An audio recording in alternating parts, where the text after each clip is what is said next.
Saxovatpeshalarning e'tiborini 6 yoshli bemor bolakayga qaratmoqchimiz. Uning miyasidagi tomirlar qurib bormoqda, chap miyasiga ekma tomir ekildi.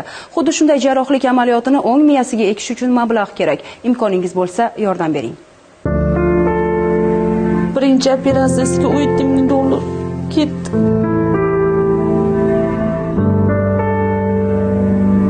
Ikkinchi operatsiyasi 3 oydan keyin yana takrorli bo'ladi dedi. Operatsiya vaqtida o'g'limda davleniya paydo bo'lib qoldi. Og'ir operatsiyani bosh miyadan o'tkazdik. Endigina 6 yoshga to'lgan Ismatullo yoshidan ko'ra ko'proq insultni boshidan o'tkazdi 7 marta. Sog'lom dunyoga kelgan bolakay 1,5 yoshidan beri kasallik bilan kurashib kelmoqda. Shifokorlar unga 3000 dan ortiq insonlarning bittasida uchraydigan moya kasalligi, ya'ni miya tomirlari qurishi tashxisini qo'ydi. Oxirgisi operatsiya yo'li bilan bolaning hayotini saqlab qolish mumkinligini aytishdi. Bu kasallik noyob kasallik bo'lib, o'g'limning yoshi kichkinaligi.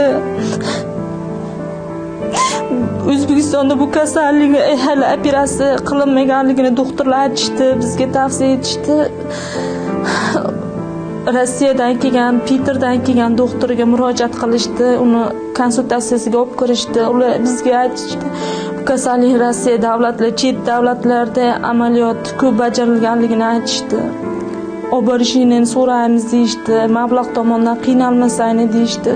Bolakayning yashab ketishi uchun umid bor. Faqatgina bitta yechim, uning miyasiga tomir ektirish. Bu buyrak operatsiyasini o'tkazgandan keyin o'g'limni davleniyalar tushgandan keyin Rossiya davlatiga olib ketib, bosh miyadan o'ng tomonga tomir ektirib kelamiz. Shunga mablag' tomonidan qiynalyapmiz. Saxovatpesha insonlar imkon darajada yordam bering. Shu o'g'lim o'ng tomoniga tomir ektirsak, qayta insult bo'lmaydi, sudurgilari to'xtaydi.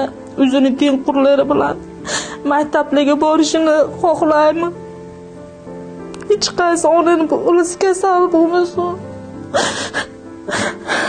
Jarrohlik amaliyotini bajarish uchun bizda yetarlicha imkoniyat mavjud emas. Bolakay eng yaqin bo'lgan manzil Rossiya Federatsiyasiga borishi kerak va juda muhim. Oilaning topgani hamin qadar ro'zg'ordan ortmaydi. Shu vaqtgacha muhtojlikdan birovning eshigini taqillatib bormagan ona faqat farzandi uchun saxovatpesha insonlardan ko'mak so'ramoqda.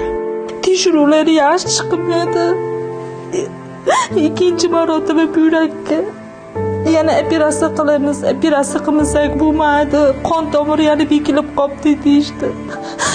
Bunga mablag' tomonidan qiynalyapmiz. Saxovatpesha insonlar imkon darajada yordam bering. Ko'zlaridan shashqator yosh oqayotgan onaning yuziga tabassum elishida sizning hissangiz bo'lishi mumkin.